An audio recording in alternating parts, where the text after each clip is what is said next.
feasibility study for AbFly by the railway consultancy for demand forecasting for potential improvements to the Abbey line.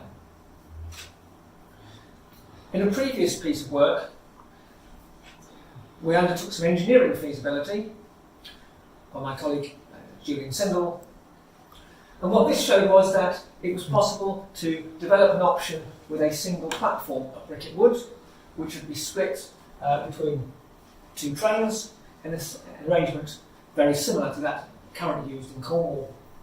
And as an order of magnitude, this would cost about £8.5 million. And the aim of that really was to find the cheapest sensible solution. So that's what happened last year. What we concentrated on this year is looking at demand forecasting things. And when you're looking at trying to estimate the numbers of passengers who use a railway line, there are three real questions you have to answer. The first is, how many people live locally? In particular, how many of those are economically active, of working age? The second question is, where do people want to go? The railways are very good at medium and longer distance trips. They're not so good at very short distance trips. And the third question we need to answer is, when you look at people's travel choices, what are the characteristics of the different modes of transport, so we understand how people might travel. So those are the three questions we were trying to look at. So let's get them one by one. In terms of local population, what we've done here, unfortunately the most recent data available is from the census, which is now a number of years out of date. But what you can do, you can factor that data up to a more modern date, and we can look at quite some detail. So down here you can see we've got Watford, and we can look at individual wards within Watford, and the specific wards are clearly near a different station. So that's Watford Junction, Watford North is up here, so you can see which people are likely to use which stations in Watford, and simultaneously at the St Albans Abbey end, look at who may use this in St Albans and who wouldn't. So we can understand in quite a lot of detail how close people are to the stations, and that tells us something about the number of people who might travel. And we've got some indication of how that rises in the future at a general level. But what's more important is when we look at Watford Junction, there are some very large changes planned for Watford Junction. The area that's currently the station car park, no land up, planning permission in for really large building development like this. And that makes a huge difference. This is not 10 people extra next to the station, this is several thousand. And although they may not want to travel to St Albans, these people are clearly likely to be some people with fewer cars than average because of where they've chosen to live. So the developments at Watford Junction are very important in terms of looking at the demand future. So what other assumptions do we have to make? Now, the data from the census tells you where people travel to work. It might tell you that 10% of the people who live in Watford work in St Albans. And that's quite an assumption. We've had to keep on using that assumption because we didn't have any more up-to-date or accurate assumptions, and that is a key thing. I mean, in theory, we could develop some tiny new town somewhere and people go somewhere else, but we're effectively assuming the same trip patterns happen now as in the future. Now, in theory, you'd like to talk to every single person in Watford. Can't do that. So we're looking at average trips from these different wards, and we've looked at 20 different places. So broadly speaking, our analysis is based on 10 places along the line. That's one next to all the stations, a couple of extras, and 10 elsewhere in the country in important places. For example, obviously central London, Milton Keynes, the sort of places people might want to travel to. And actually, if people are not travelling to those areas, we generally assume they won't be travelling by train at all, because obviously the rail network doesn't give access to everywhere you might want to. Now, well, there's a bit more sophisticated than this. It specifically looks at trips in the peak and trips in the off-peak. Because in the off-peak, you've got less traffic congestion on the roads. And also, we clearly have to look at people who've got a car for people who don't, because that fundamentally changes the way in which people might choose one mode or another. So, some assumptions about trip patterns and some about some modes. If we look onto these modal things, now, quick bit of theory. Transport planning is based on something called generalised cost theory.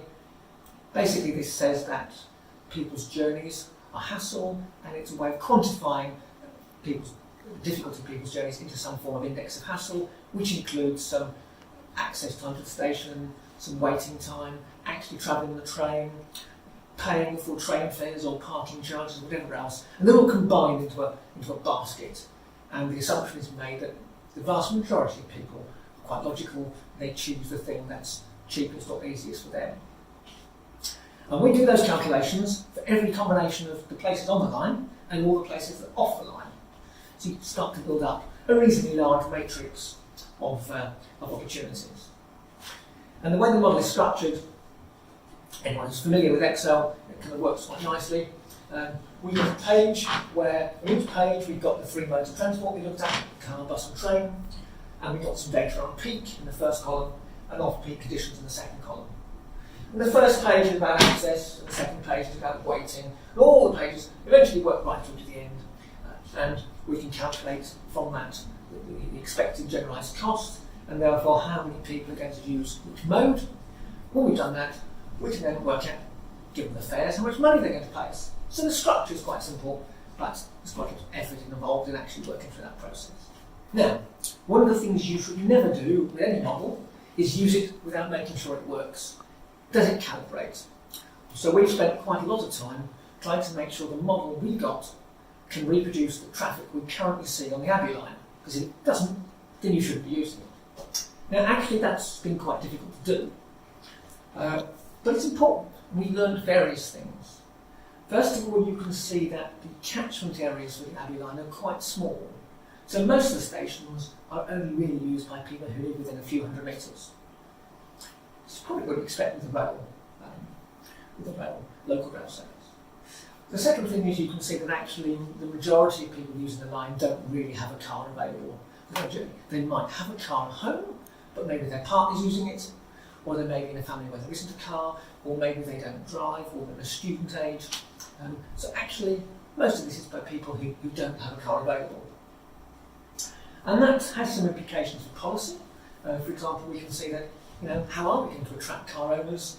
We've got reasonably low frequency, that's not great for them, and we're not really getting into St Albans. So we need to understand that. The other thing I think we noticed was that, in general, people in Britain prefer train services to bus services. But the amount by which they do so on the Abbey line isn't very much. Because the Abbey line is a perfectly competent local train service, but it's not exactly first class with plush seating and a restaurant car and that kind of stuff. So we kind of expect that, but it does mean there's not much relative preference compared to bus. But that's why you calibrate your model, to find out how local things really are. So once we've done that, there are two stages in applying the model.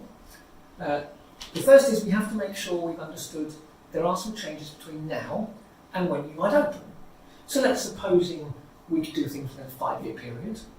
Well, that's fine, but the census data we updated was from 2017, and if you look at plans for Watford and St Albans, the population is rising. So even if we do nothing at all, we would expect the Abbey line to carry more passengers in 5 years' time. That's nothing to do with this project, it's just because the population is growing. What we're really interested in is looking at the impacts of the infrastructure we're hoping to put in, which is this passing loop, so we can increase service. However, there's a slight disadvantage at this point. Although a passing loop enables us to double the frequency of trains, then you have to wait for each other slightly at Bricket Wood. So any trips that go through Bricket Wood, there's actually a small time penalty whilst one train waits for the other one. And we've obviously had to include both of those in our demand forecasts. Well, that gives us some indication of income. Of course, the next thing that happens is we have to run some train services, and in order to see whether it's worthwhile, we have to look at some costs.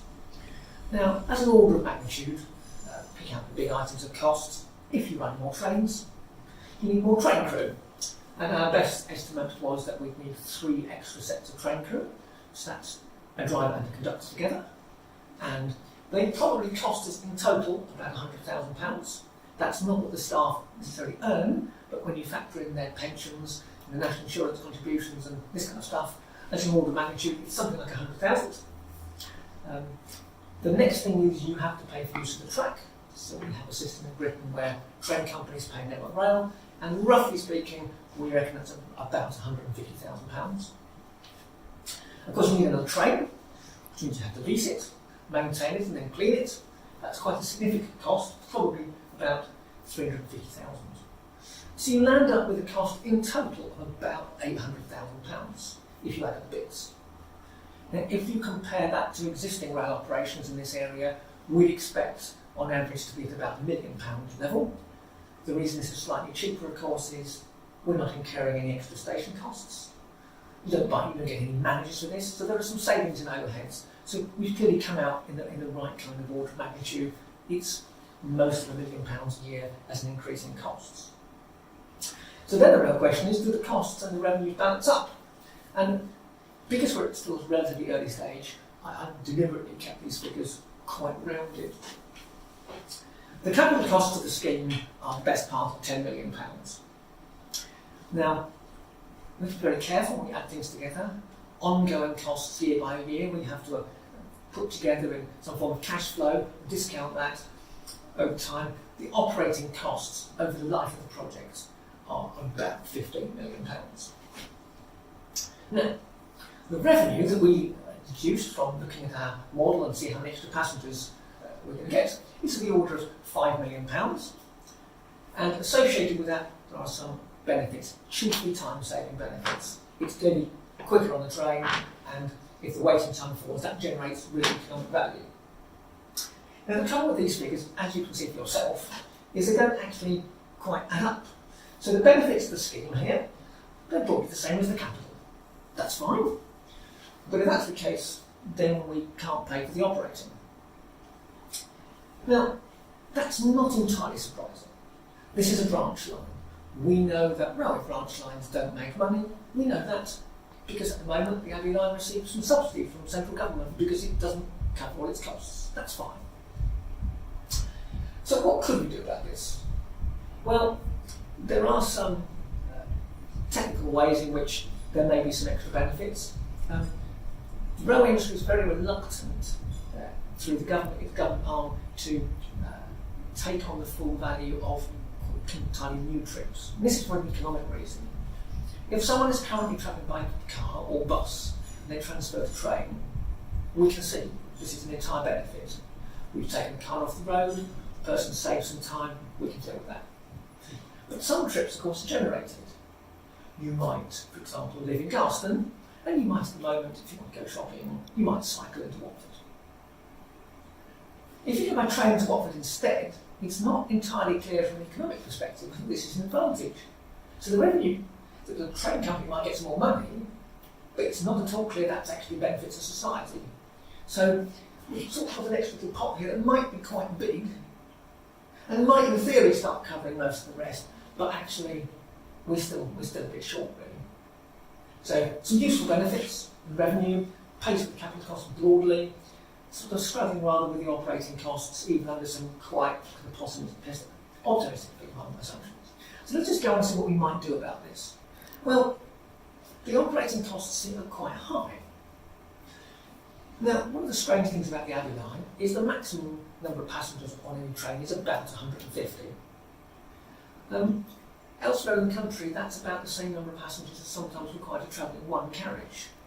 But the Abbey line has always had 3 or 4 car trains, so could we have a shorter train? Well, one possibility is that Viva Rail, who currently supply Class 230 units for the Bedford to Bletchley line, could supply a variant of that for the Abbey line, and just to emphasise, that variant would be an electric variant, but could be only 2 carriages. Now clearly, if you've only got 2 carriages, the maintenance costs are clearly less than if you have 4 carriages, so that could potentially help. The other thing we notice is really on the line is that the conductors on the line are not providing the best value they could. They're currently generally in the rear cab, not able always to sell all the tickets or help passengers. And one kind of wonders whether we could get better value from them somehow. If the train movement was controlled by the driver, then potentially the conductor could make sure all the fares were collected and give some security and other sort of customer service. But we do recognise there's an IR issue associated with that, but that might help a bit. So if we can't reduce, maybe we can reduce the operating cost by a bit. Could we reduce the capital cost by a bit? And from our perspective, the most obvious thing is to look at the Radley Aerodrome redevelopment. It's quite normal for a developer to pay some levy to the local authority when they build houses, and this levy is used for things like improving local road junctions or other facilities in the area. If you've got over 2,000 homes and you look at the typical profit made by a builder, the expected levy would be quite significant. And since this is very close to the line in the Park Street area, we can't help noticing that St Albans City Council could take some of the levy they will get from this major development and stick that in the pot, and that could potentially make a very good difference to the capital shortfall. Well, the other type of thing we might look at is what we might call other benefits. In some parts of Britain, there are economic regeneration benefits. We may have towns maybe which have lost a coal mine, very depressed, but actually in southwest Hertfordshire is not in that sort of altitude. There are plenty of jobs locally, in Watford, St Albans, or central London. Difficult to see how we could argue for a big benefit for that. There are some political and environmental things. I mean, we've heard talk of a busway or upgrading the A412, and these costs look like they're rather more than we're talking about here. In fact, potentially 10 times more.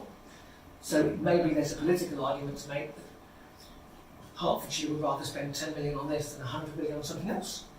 So we'll throw that as an idea. But really, we are going to have to make some progress with some of these in order to turn a perfectly sensible proposal, which we've now got a low-cost option for, and some demand forecasts. We've still got a little bit of a shortfall there, which is going to need to be addressed. So by way of conclusion, over the last year or so, we've identified a cheap, workable railway solution, and we've now got some proper numbers to go with demand and revenue, so you can see how they fit together. We've suggested some ways of improving things, but as consultants, it's really now over to local people to decide what they want to do next.